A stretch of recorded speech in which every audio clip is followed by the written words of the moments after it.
বিশ্বনবী মাকামে মাহমুদে যে আল্লাহু আকবার বলে সিজদায় লুটিয়ে পড়বেন,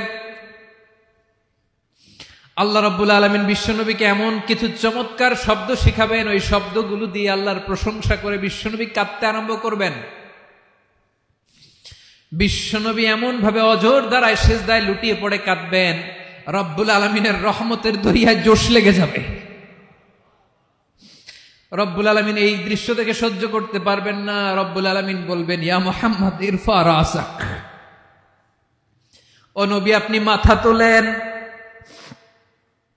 মাথা তোলেন, আপনার কান্না আমি সহ্য করতে পারি না। নবী আপনি মাথা তোলেন, সাল তুতা, আজকে আপনি যা চাবেন তাই দেব। নবী আপনি সিজদা থেকে মাথা তুলেন, সাল তুতা, যা চাবেন তাই দেব। ওয়াশফা তুশাফা, যার জন্য সুপারিশ করবেন